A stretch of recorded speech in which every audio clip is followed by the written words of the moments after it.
Hello dear student, आप सभी का स्वागत है आपका YouTube channel mental maker study पर। तो डियर, मैं बता दूं कि आज का बहुत ही महत्वपूर्ण प्रश्न मैं लाया हूं।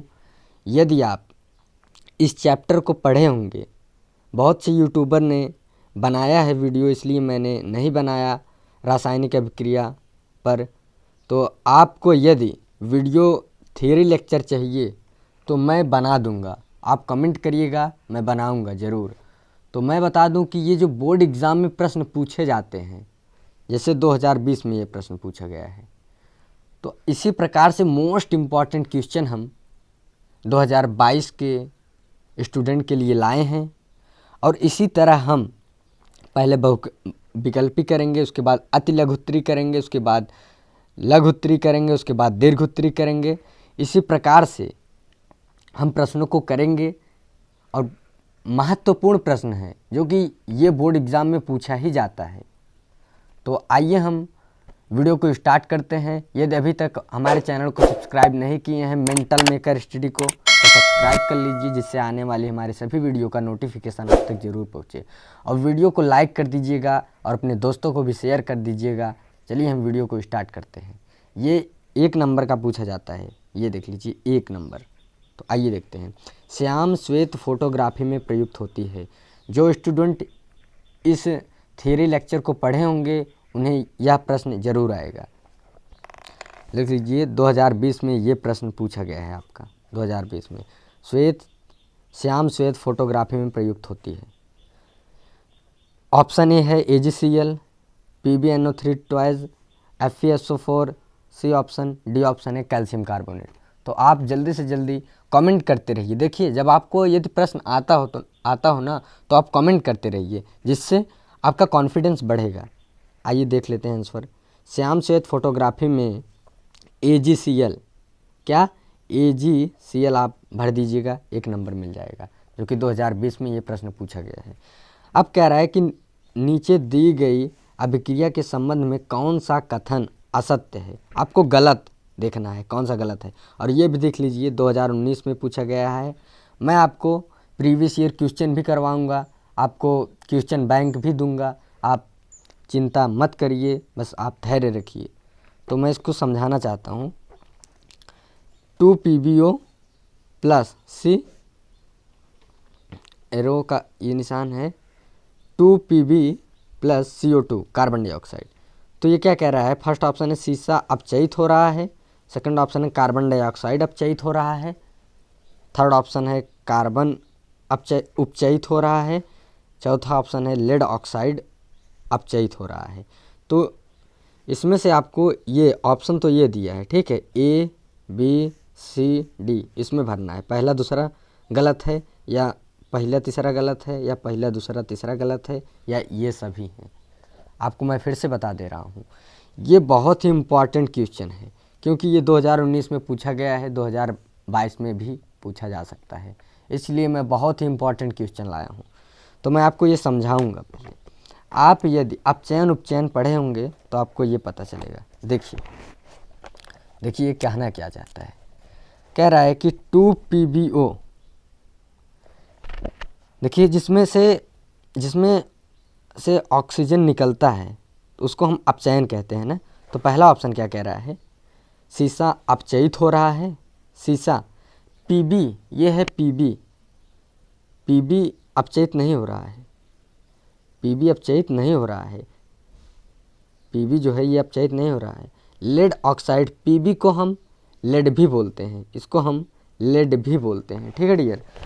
तो सीसा अपचयित हो रहा है, ये तो गलत है, आप ही अंदाज़ा लगाइए। लेड ऑक्साइड अपचयित हो रहा है ना, देखिए लेड ऑक्साइड Pb और O है तो लेड ऑक्साइड हो गया। तो लेड ऑक्साइड अपचयित हो रहा है, ठीक है। क्योंकि इसमें से ऑक्सीजन का निकलना ही हम अपचयन कहते हैं। अपचयन कब कहते हैं? जब ऑक्सीजन किसी यौगिक से निकलता है तो हम उसे अपचयन कहते हैं। तो सीसा का तो नहीं हो रहा है ना, लेड ऑक्साइड का हो रहा है। तो इसका मतलब ये सही है, ये असत्य है। ये क्या है? असत्य है, ये असत्य है, ठीक है। अब देखिए दूसरा ऑप्शन क्या कह रहा है। ऑप्शन तो इसमें चूज करना है। कार्बन डाइऑक्साइड अपचयित हो रहा है। देखिए कार्बन डाइऑक्साइड अपचयित हो रहा है? सॉरी, कार्बन डाइऑक्साइड उपचयित हो रहा है? नहीं। देखिए, उपचयन कब कहते हैं? जब किसी तत्व में ऑक्सीजन जुड़ता है, ऑक्सीजन का जुड़ना ही अपचयन कहलाता है, आप पढ़े होंगे, ठीक है। तो कार्बन डाइऑक्साइड तो उपचयित नहीं हो रहा है। ये उपचयित जो है इसे उपचयन या ऑक्सीकरण भी कहते हैं, मैं आपको बता दे रहा हूँ, ठीक है। तो कार्बन डाइऑक्साइड उपचयित हो रहा है, ये भी गलत है, असत्य।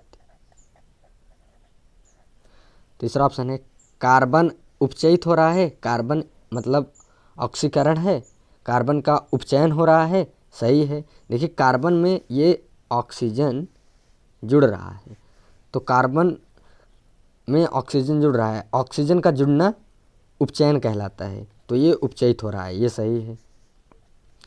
ये कह रहा है लेड ऑक्साइड अपचयित हो रहा है। लेड ऑक्साइड, हाँ ज़रूर, क्योंकि जो पीबी है, लेड ऑक्साइड में से ऑक्सीजन निकल रहा है और ऑक्सीजन का निकलना ही हमारा अपचयन कहलाता है, तो लेड ऑक्साइड अपचयित हो रहा है, सही है। तो आइए, ये क्या कह रहा है? क्वेश्चन में बोला है असत्य।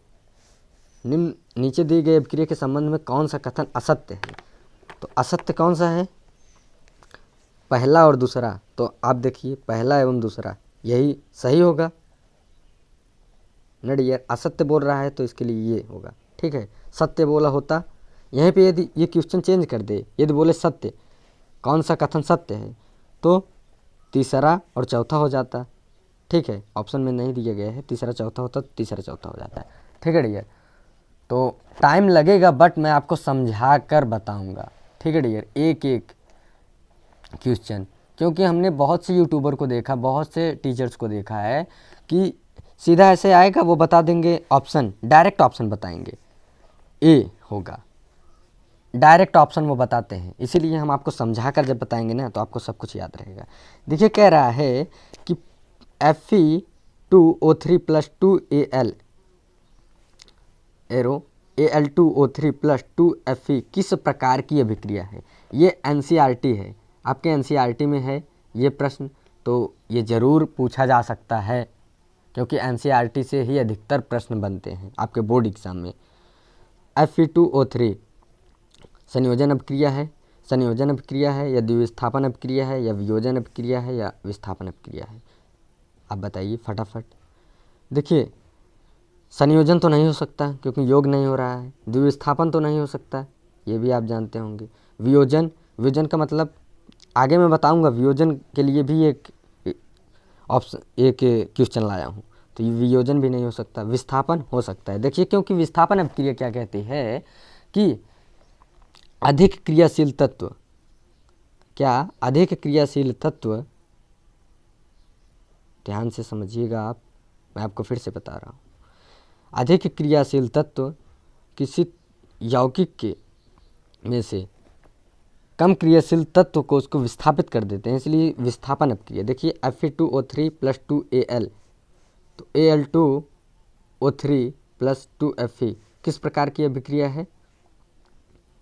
तो ये विस्थापन है। देखिए, इसको विस्थापित कर दिया ना, क्योंकि इसके स्थान पे ये आ गया और इसके स्थान पे ये चला गया, तो विस्थापन कर दिया, ठीक है। तो ये हो जाएगा आपका विस्थापन अभिक्रिया। तो आइए हम अपने अगले प्रश्न को देखते हैं। लौह चूर्ण पर तनु हाइड्रोक्लोरिक अम्ल डालने से क्या होता है? मैं फिर से बता दे रहा हूँ, टाइम के लिए आप मत चिंता करिए, आपको प्रश्न समझने में आना चाहिए। लौह चूर्ण पर तनु हाइड्रोक्लोरिक अम्ल डालने से क्या होता है?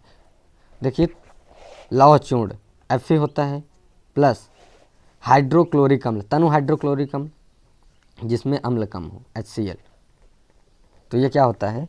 देखिए, जब आप सेकंड चैप्टर पढ़े होंगे अम्ल क्षार एवं लवण, तो उसमें से आपको पता होगा कि जब धातु प्लस अम्ल क्रिया करते हैं तो लवण प्लस हाइड्रोजन गैस मुक्त करते हैं, ठीक है। तो ये क्या बन जाएगा? FeCl प्लस H2 गैस निकल जाएगा। मैं संतुलित नहीं कर रहा हूँ, आपको बता रहा हूँ। तो क्या होगा? Fe कह रहा है, Fe लौह चूर्ण पर तनु हाइड्रोक्लोरिक अम्ल डालने से, इसमें डाल दिया, से क्या होता है? तो FeCl प्लस H2 गैस निकलता है। तो इसका आंसर क्या हो जाएगा? देखिए, हाइड्रोजन गैस एवं आयरन क्लोराइड बनाता है, हाइड्रोजन गैस ये एवं आयरन क्लोराइड बनाता है, ज़रूर, तो फर्स्ट ऑप्शन सही। और ये सब ऑप्शन क्लोरीन गैस एवं आयरन हाइड्रोक्साइड बनता है, ये सब गलत है, कोई भी अभिक्रिया नहीं होती, ये गलत है। आयरन लवण एवं जल बनता है, गलत है। ठीक है डियर, तो आइए हम अपने अगले प्रश्न की ओर चलते हैं। लेड सल्फेट का रासायनिक सूत्र है, लेड सल्फेट का रासायनिक सूत्र, इसको आपको याद करना पड़ेगा, रटना पड़ेगा। सी ऑप्शन है PbSO4। ठीक है डियर, अब मैं इसमें समझाने लायक कुछ नहीं है, इसलिए मैंने नहीं समझाया। ठीक है, जब कॉपर सल्फेट के घोल में लोहे की किल डुबोई जाती है, आपको आइए मैं दिखाता हूँ। जब कॉपर सल्फेट कह रहा है कि जब कॉपर सल्फेट के घोल में लोहे की किल डुबोई जाती है, चलिए डुबो दीजिए लोहे की किल, तो किस रंग का हो जाता है? देखिए क्यों रंग इसका परिवर्तित हो जाता है, क्योंकि अधिक अभिक्रियाशील तत्व है, कम अभिक्रियाशील तत्व में से इसको विस्थापित कर देगी, FeSO4 प्लस कॉपर। ठीक है, तो अब जायज़ सी बात है कि इसका रंग परिवर्तित होगा, ये डाउट आपका क्लियर हो गया। लेकिन ये रंग कौन सा बनाता है, तो मैं आपको रंग के लिए बता दूं, पीला नहीं बनाता है, रंगहीन नहीं होता है, लाल भी नहीं होता है, हरा होता है। एक नंबर आपको ये मिल जाएगा। कॉपर सल्फेट के घोल में लोहे की किल डुबोई जाए तो विलयन घोल, विलयन क्या होता है? घोल। जैसे किसी पानी में आप चीनी डाल दीजिए तो वो एक घोल बनता है, तो किस रंग का हो जाता है? हरा हो जाता है। आइए हम अपने सातवें प्रश्न की ओर चलते हैं। जब दो या दो से अधिक पदार्थ एक नया पदार्थ बनाता है, वह है वियोजन अपक्रिया, ऊष्मीय वियोजन अपक्रिया, संयोजन अपक्रिया, अपचयन अपक्रिया। मैं आपको उदाहरण के साथ समझाता हूँ। कह रहा है कि दो या दो से अधिक पदार्थ मिलाकर, दो या दो से, मान लीजिए कार्बन है प्लस O2 है, तो ये क्या बनाया? Carbon dioxide. कह रहा है जब दो या दो से अधिक पदार्थ मिलकर एक नया पदार्थ बनाता है तो क्या बनता है? संयोजन अपक्रिया ना, संग हो रहे हैं, मिल रहे हैं, तो संयोजन अपक्रिया होगा। तो option C is the right answer. ठीक है डियर, आइए हम आपको ये प्रश्न, ये आपको दे भी सकता है कि संयोजन अपक्रिया किसे कहते हैं, तो आप लिख दीजिएगा जब दो या दो से अधिक पदार्थ मिलकर एक नया पदार्थ बनाता है तो उसे संयोजन अपक्रिया कहते हैं। ठीक है डियर, उदाहरण के लिए आप C+O2 कार्बन डाइऑक्साइड लिख दीजिएगा, आपको एक नंबर, आपको उसमें फिर लॉन्ग पूछेगा तो 2 नंबर या 4 नंबर मिलेगा। ठीक है डियर, आइए हम अपने अगले प्रश्न की ओर चलते हैं। अपना अगला प्रश्न कह रहा है कि मैग्नीशियम धातु का वायु में जलना एक उदाहरण है। देखिए वायु में जलना एक उदाहरण है, मैग्नीशियम धातु का वायु में जलना एक उदाहरण है। भौतिक परिवर्तन है, रासायनिक परिवर्तन है, संयोजन है, इनमें से कोई नहीं। देखिए पहले आप कैसे देखेंगे। कह रहा है जलना एक उदाहरण है, तो भौतिक परिवर्तन नहीं हो सकता है, क्योंकि भौतिक परिवर्तन जो होता है वो फिर उसी रूप में हो जाता है। देखिए आप गांव के भाषा में समझिए, मैं समझाने की कोशिश कर रहा हूँ। ठीक है डियर, जैसे मैं भौतिक परिवर्तन का उदाहरण दूँ तो भौतिक परिवर्तन में जैसे जल जो होता है, जल से बर्फ़ जल हुआ, फिर उसी जल से आप ठोस में परिवर्तित कर सकते हैं, तो उसी रूप में हो गया ना, इसलिए ये नहीं हो सकता, ये नहीं है। और रासायनिक परिवर्तन क्या होता है? रासायनिक परिवर्तन का मतलब फिर से वह उस रूप में नहीं होता है। ठीक है, जैसे आप पूछेंगे जैसे, तो मैं जैसे के लिए आपको अच्छा एक उदाहरण देना चाहता हूँ कि फलों का पकना, क्या जब फल पक जाते हैं, आम जो होते हैं पक जाते हैं तो फिर से कच्चे हो जाते हैं? बिल्कुल नहीं, तो ये रासायनिक परिवर्तन है। और संयोजन क्या है? ये तो आप पहले ही देख लिए हैं कि जब दो या दो से अधिक पदार्थ आपस में मिलते हैं और एक पदार्थ का निर्माण करते हैं तो इस संयोजन अपक्रिया कहते हैं। तो मैं बता दूं डियर कि मैग्नीशियम धातु का वायु में जलना एक उदाहरण है। क्या है? रासायनिक परिवर्तन। याद कर लीजिएगा, बहुत ही इंपॉर्टेंट क्वेश्चन है। और आप लोग भी इस क्वेश्चन को लिख लीजिए। आज से मैं स्टार्ट किए हूँ ये बैच, बहुत ही अच्छा और शानदार बैच है। 9 वाला प्रश्न क्या कह रहा है? कैल्शियम ऑक्साइड प्लस H2O क्या बनाते हैं? कैल्शियम हाइड्रोक्साइड किस प्रकार की अभिक्रिया है? अभी मैं जस्ट आपको समझाया हूँ और आपको ये तो ज़रूर प्रश्न आना चाहिए। कह रहा है कि कैल्शियम ऑक्साइड प्लस H2O बनाता है कैल्शियम हाइड्रोक्साइड। देखिए, जब दो या दो से अधिक पदार्थ एक एक मिला संग हुए तो संयोजन अपक्रिया, और एक ही पदार्थ बना है ना, तो क्या होगा? संयोजन अपक्रिया। मैं उम्मीद करता हूँ कि आपको अब ये प्रश्न समझने में आया होगा। आइए हम आगे चलते हैं 10वें प्रश्न की ओर। 10वें प्रश्न की ओर चलते हैं। कैल्शियम कार्बोनेट ये जो होता है, ये किसका चिन्ह होता है? चिन्ह भी पूछा जा सकता है, तो मैं आपको बता दूं, ऊष्मा का। ठीक है डियर, ऊष्मा का ये चिन्ह होता है। कैल्शियम कार्बोनेट पर जब ऊष्मा दी जाती है तो ये दो अलग अलग पदार्थों में टूट जाता है। तो किस प्रकार की अभिक्रिया है? ऊष्मीय वियोजन, विद्युत अपघटन, विस्थापन अपक्रिया, संयोजन अपक्रिया। देखिए, पहली बात तो संयोजन अपक्रिया नहीं होगा। आप टिक कैसे लगाया जाएगा, ऑप्शन कैसे लगाया जाएगा, आप इसको समझिए। संयोजन अपक्रिया नहीं हो सकता है, क्योंकि ये जब यहाँ पे होता और ये बनता तब संयोजन अपक्रिया होता। ठीक है, लेकिन ये जो एक पदार्थ है ना, ये टूट रहा है, और टूटना यानी वियोजन होना। ठीक है, टूट रहा है, और किसकी उपस्थिति में टूट रहा है? ऊष्मा। ये जो ऊष्मा दिया है, तो क्या हो जाएगा? ऊष्मीय वियोजन। जब किसी एक पदार्थ को ऊष्मा दिया जाता है और वो अपने अवयवी तत्वों या अलग अलग पदार्थों में टूट जाते हैं, तो उसे हम ऊष्मीय वियोजन कहते हैं। विद्युत अपघटन क्या होता है? विद्युत अपघटन ये भी वियोजन अभिक्रिया है, बट ये विद्युत अपघटन धारा प्रवाहित करने से जो तत्व टूटते हैं। ठीक है, विस्थापन अपक्रिया तो आप पहले ही देख लिए हैं, ये नहीं होगा। विस्थापन अपक्रिया ये नहीं होगा। आइए हम अपने 11 वाले प्रश्न की ओर चलते हैं कि उपचयन अपचयन अभिक्रिया है। उपचयन अपचयन अभिक्रिया क्या है? उपचयन अपचयन अभिक्रिया क्या किसे कहते हैं?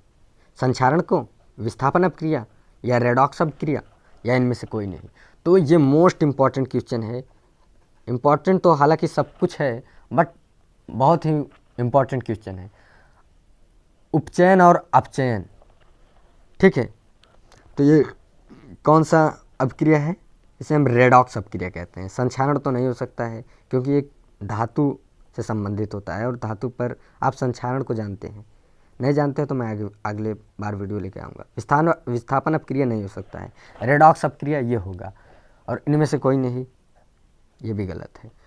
तो मैं आपको बता दूं कि इसी प्रकार से मैं अब की बार अति लघुत्तर प्रश्न लेकर आने वाला हूं, जो कि ये आपके लिए मैं लिखा हूं। 2 अंक का पूछा जाता है। मैं आज की वीडियो में नहीं बताऊंगा, कल की वीडियो में बताऊंगा, और बने रहिएगा हमारे मेंटल मेकर स्टडी चैनल के साथ। और मैं आपको बता दूं कि वीडियो अच्छा लगा हो तो प्लीज़ लाइक करिएगा, चैनल को सब्सक्राइब करिएगा, और बने रहिए मेंटल मेकर स्टडी चैनल के साथ। और अपने दोस्तों को भी शेयर करिए। ये मत सोचिएगा कि दोस्त को शेयर करेंगे तो हमसे अधिक अंक प्राप्त कर लेगा। नहीं, आप यदि अपने फ्रेंड्स को शेयर करेंगे, आप किसी की सहायता करते हैं, तो आपकी भी सहायता करेंगे भगवान।